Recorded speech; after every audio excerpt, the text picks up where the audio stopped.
नमस्ते, नमस्कार, सलाम, प्रणाम, दंडवत बंदगी। इस वीडियो से पहले आप सभी ने सुना ब्रह्मा को वेद पढ़कर निराकार निरंजन अपने पिता का पता लगाना, पिता की खोज में गए ब्रह्मा जी का कथा, गायत्री की उत्पत्ति, गायत्री का ब्रह्मा जी के खोज में जाना, सावित्री की उत्पत्ति और भी बहुत से प्रसंग सुने। अब आइए आगे सुनते हैं। बहुत अच्छा प्रसंग। ब्रह्मा का गायत्री और सावित्री के साथ माता के पास पहुंचना और माता आद्या के द्वारा तीनों को शाप पाना। ब्रह्मा जी को शाप दिया, गायत्री को शाप दिया और सावित्री को शाप दिया।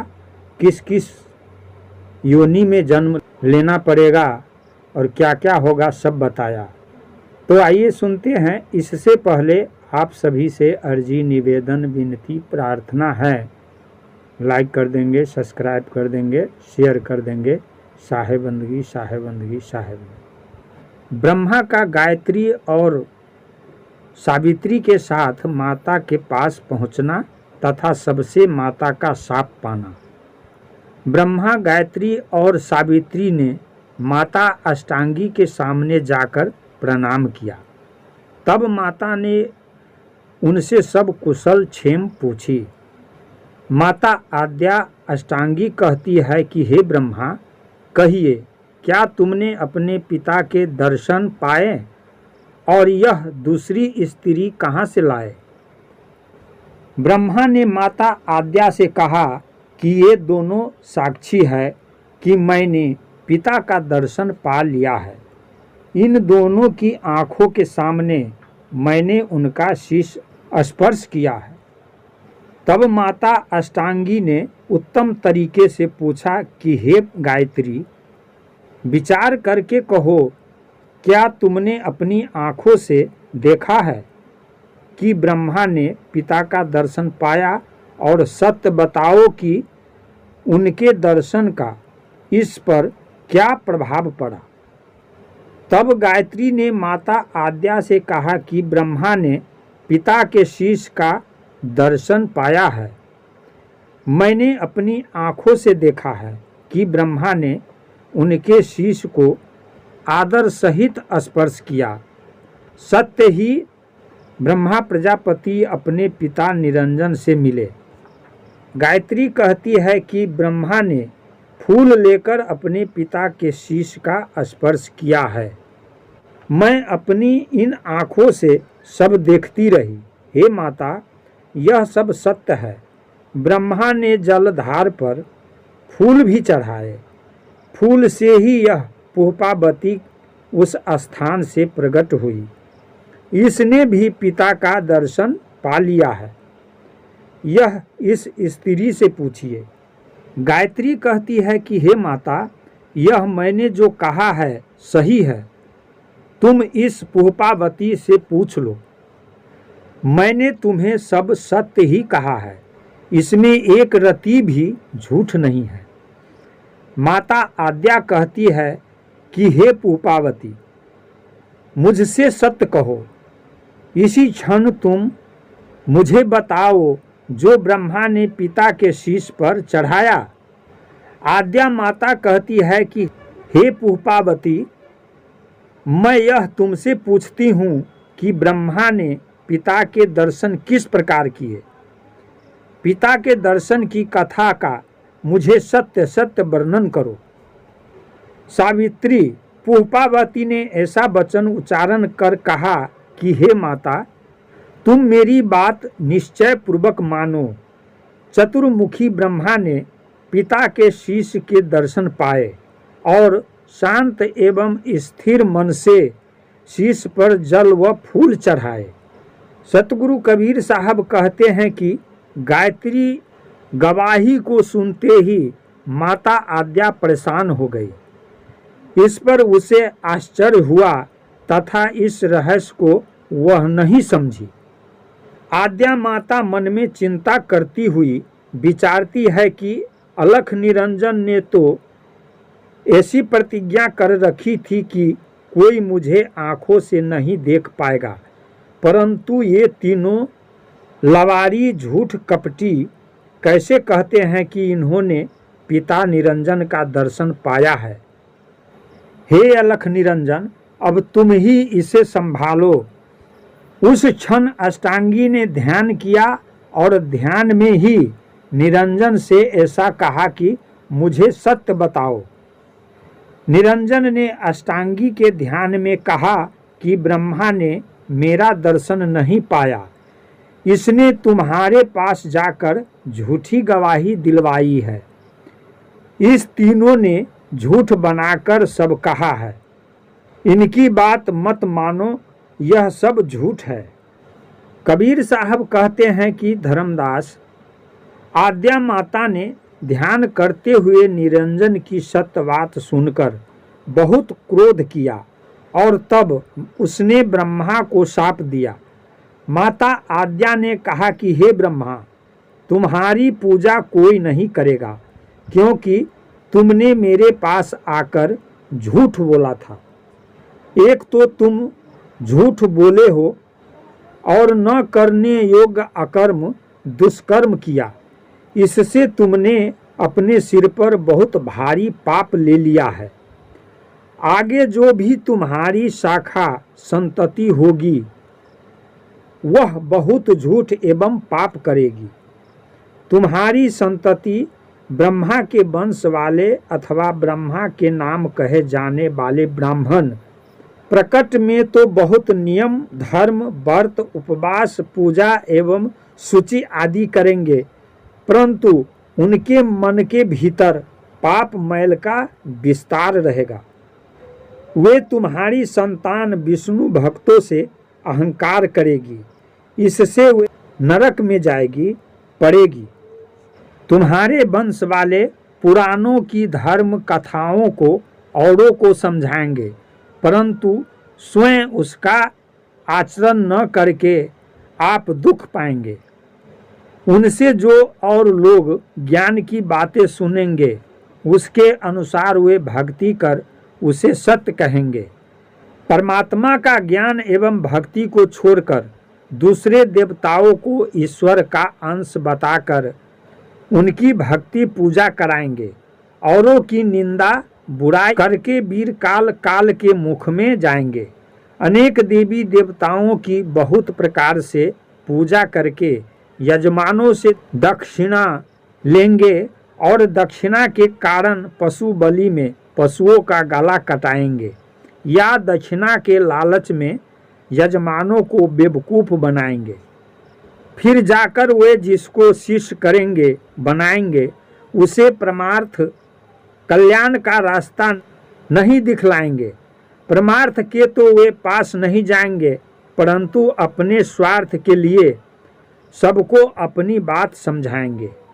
वे आप स्वार्थी होकर सबको अपनी स्वार्थ सिद्धि का ज्ञान सुनाएंगे और संसार में अपनी सेवा पूजा मजबूत करेंगे। अपने आप को ऊंचा तथा औरों को छोटा कहेंगे। इस प्रकार हे ब्रह्मा, तेरे वंश एवं वंशज तुम्हारे जैसे ही झूठ कपटी होंगे। सतगुरु कबीर साहब कहते हैं कि हे धर्मदास, जब आद्या माता ने क्रोध में भरकर शाप का ऐसा प्रहार किया तो ब्रह्मा मूर्छित होकर पृथ्वी पर गिर पड़े। आद्या का गायत्री को शाप देना। फिर आद्या माता ने उसी समय गायत्री को शाप दिया कि हे गायत्री, मनुष्य जन्म में तेरे 5 पति होंगे, क्योंकि तुम ब्रह्मा के संग कामवश हुई। हे गायत्री, तेरे गाय के शरीर में सांड बैल पति होंगे और वे 5-7 से भी अधिक होंगे। पशु योनि में तुम गाय बनकर जन्म लोगी और न खाने योग्य पदार्थ खाएगी। तुमने झूठ वचन क्यों सुनाए? अपने स्वार्थ के लिए तुमने मुझसे झूठ बोला। क्या सोचकर तुमने झूठी गवाही दी है? गायत्री ने अपनी गलती मानकर आद्या माता के शाप को स्वीकार कर लिया। इसके बाद आद्या माता ने सावित्री की ओर दृष्टि की। आद्या माता ने सावित्री से कहा कि तुमने अपना सुंदर नाम पुष्पावती रखवा लिया, परंतु झूठ बोलकर तुमने अपने जन्म का नाश कर लिया है। हे पुष्पावती, सुन, तुम्हारे विश्वास पर तुमसे कुछ भी आशा रखकर कोई तुम्हें नहीं पूजेगा। अब दुर्गंध के स्थान पर तुम्हारा वास होगा। काम विषय की आशा लेकर नरक की यातना भोगो। जानबूझकर जो तुम्हें सींच कर लगाएगा उसके वंश की हानि होगी। अब तुम जाओ और वृक्ष बनकर जन्मो। तुम्हारा नाम केवड़ा केतकी होगा। सतगुरु कबीर साहब कहते हैं कि हे धर्मदास, माता अष्टांगी के शाप के कारण वशीभूत तीनों ब्रह्मा, गायत्री और सावित्री बहुत दुखी हो गए। अपने पाप कर्म से वे बुद्धिहीन और दुर्बल हो गए। वस्तुतः काम विषय में प्रवृत्त कराने वाली कामनी स्त्री काल रूप काम की अति तीव्र कला है। इसने सबको अपने शरीर के सुंदर चर्म से डसा है। शिव, ब्रह्मादि, सनकादि एवं नारद मुनि जैसे कोई भी इससे बच नहीं पाए। हे धर्मदास, सुनो, इससे तो कोई बिरला संत साधक ही बच पाता है, जो सतगुरु के सत शब्दों को अच्छी तरह से अपनाता है।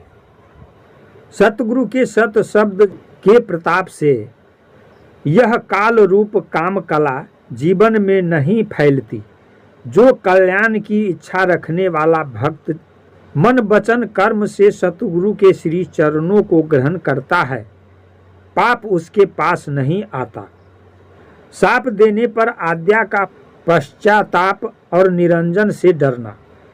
तीनों को शाप दे देने के बाद तब माता आद्या मन में पछताने लगी। निरंजन से डरती हुई वह सोचती है कि शाप देते समय मुझे पल भर दया नहीं आई, अब न जाने निरंजन मेरे साथ कैसा व्यवहार करेगा। तब उसी समय आकाशवाणी हुई कि हे भवानी, तुमने यह क्या किया? मैंने तो तुम्हें सृष्टि उत्पत्ति के लिए भेजा था, परंतु तुमने सृष्टि की रचना न कर यह शाप देने जैसा क्या चरित्र कर डाला। हे भवानी, ऊंचा बलवान ही नीच दुर्बल को सताता है और यह निश्चित है कि इसके बदले में वह मुझसे दुख पाता है। तुम बड़ी थी, वह छोटे थे, तुम्हें उन्हें क्षमा करना चाहिए, परंतु तुमने तो शाप दे डाला। इसलिए जब द्वापर युग आएगा तब तुम्हारे भी 5 पति होंगे।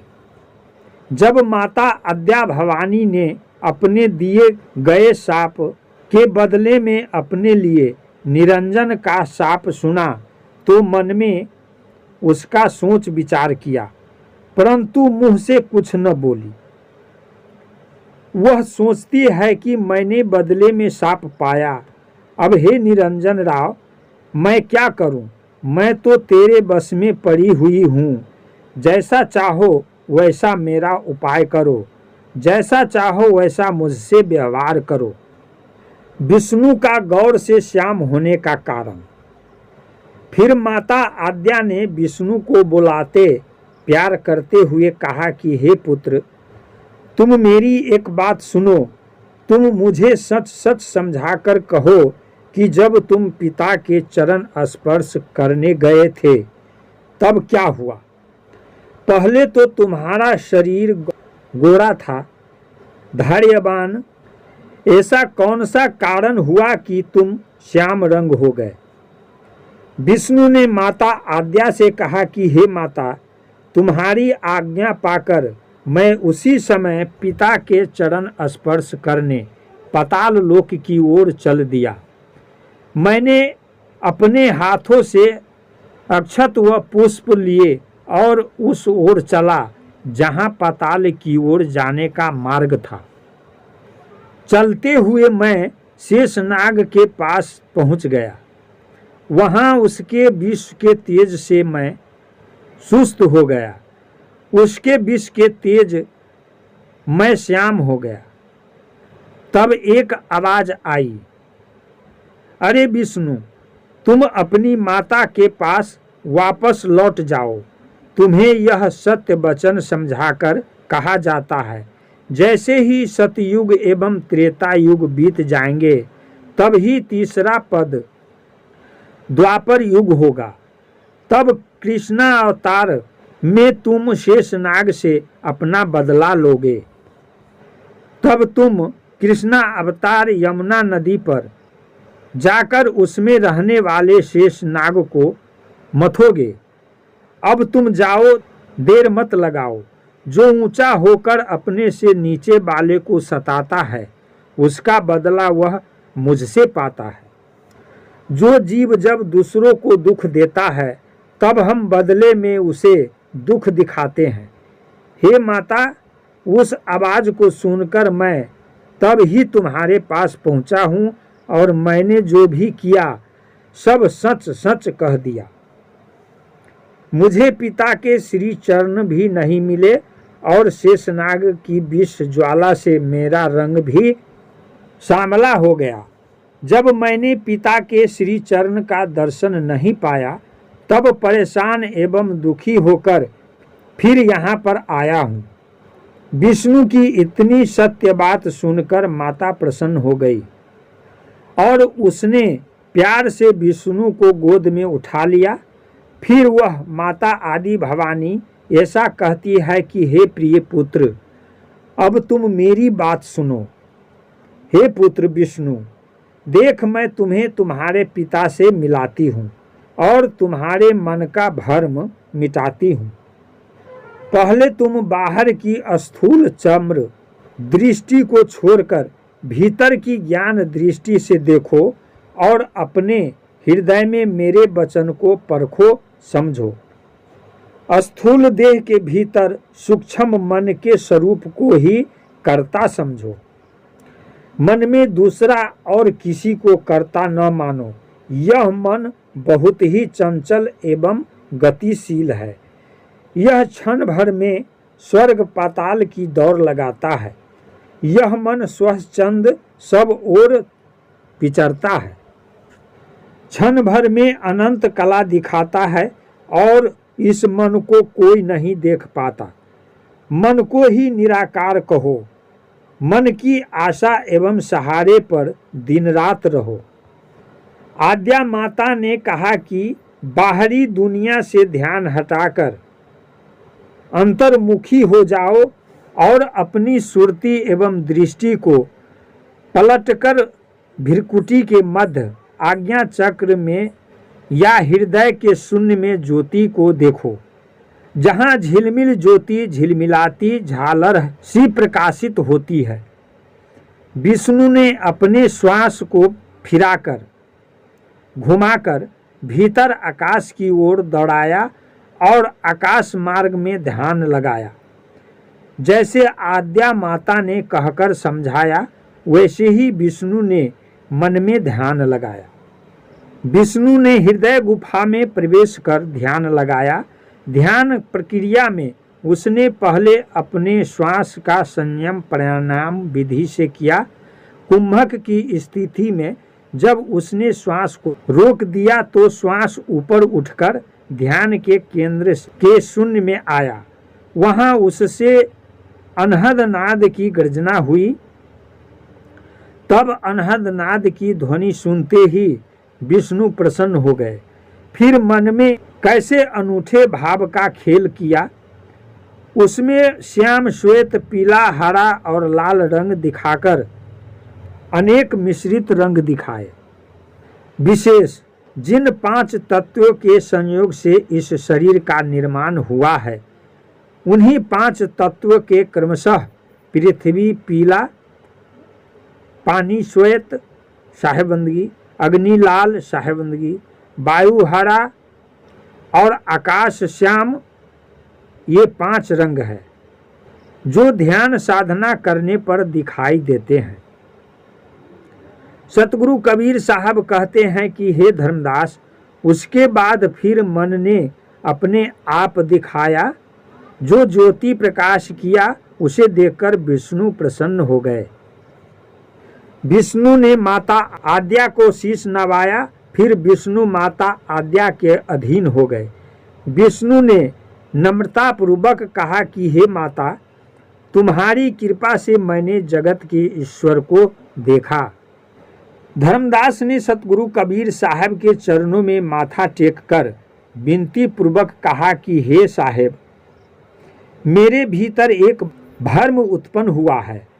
आद्या अष्टांगी ने मन का ध्यान बताया, उससे तो यह समस्त जीव भरमा गया है, यानी भ्रम में पड़ गया है। सतगुरु कबीर साहब कहते हैं कि हे धर्मदास, यह काल का स्वभाव है कि उसके चक्कर में पड़ने से विष्णु सतपुरुष के भेद को नहीं पाया।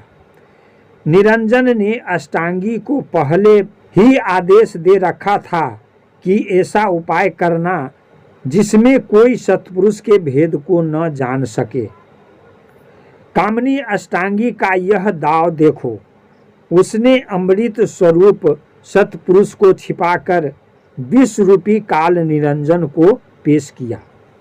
ज्योति निरंजन का ध्यान अष्टांगी माता ने बताया। उस ज्योति के काल निरंजन को दूसरा न समझो। हे धर्मदास, इसे सत्य मानकर अपने हृदय में धारण करो। मैं तुम्हें उसे प्रत्यक्ष रूप से समझाकर कहता हूँ, तुम अपना चित्त मन लगाकर समझो। ज्योति का स्वरूप जैसा प्रकट है वैसा ही गुप्त में भी है। जो हृदय के भीतर है वह बाहर भी देखने में आता है। जब कोई मनुष्य दीपक जलाता है तो उस ज्योति के भाव स्वभाव को देखो और निर्णय करो। उस ज्योति को देखकर पतंगा बहुत खुश होता है। वह प्रेमवश अपना भला जानकर उसके पास आता है। ज्योति को स्पर्श करते ही पतंगा भस्म हो जाता है। इस प्रकार बिना जाने वह उसका मतवाला पतंगा उसमें जल मरता है। ज्योति स्वरूप काल निरंजन भी ऐसा ही है। जो उसके चक्कर में आ जाता है वह क्रूर काल उसे छोड़ता नहीं है। इस काल ने करोड़ों विष्णु अवतारों को खाया और अनेक ब्रह्मा रुद्र को खाया तथा अपने इशारे पर नचाया। काल द्वारा दिया जाने वाला जीवों का कौन सा दुख कहूँ। मेरे वचन को समझकर अपने सरल स्वभाव में रहो। वह लाखों जीव नित्य ही खाता है, ऐसा भयंकर वह काल निर्दयी है। धर्मदास सतगुरु कबीर साहब से कहते हैं कि हे गोसाई स्वामी, मेरी बात सुनो। मेरे मन में एक ऐसा संशय आया है कि अष्टांगी को सतपुरुष ने उत्पन्न किया और जिस प्रकार उत्पन्न किया वह भी मैंने जाना। फिर उसे काल निरंजन ने ग्रास बना लिया और सतपुरुष के प्रताप से वह बाहर आई। उस अष्टांगी ने ऐसा धोखा क्यों किया कि सतपुरुष को गुप्त रखा तथा निरंजन को प्रकट किया। उसने सतपुरुष का भेद अपने पुत्र ब्रह्मा विष्णु एवं महेश को भी नहीं बताया और उनसे काल निरंजन का ध्यान कराया। यह कैसा चरित्र अष्टांगी ने किया कि सतपुरुष को छोड़कर काल निरंजन की साथी हो गई। जिस सतपुरुष ने उसे बनाया उस पर उपकार किया, फिर उसने सतपुरुष का ध्यान क्यों नहीं कराया। सतगुरु कबीर साहब कहते हैं कि हे धर्मदास सुनो, नारी का स्वभाव जैसा होता है मैं तुम्हें अब वह प्रत्यक्ष वर्णन करके समझाता हूँ। जिसके घर में पुत्री उत्पन्न होती है वह अनेक उपाय करके उसे पालता पोसता है।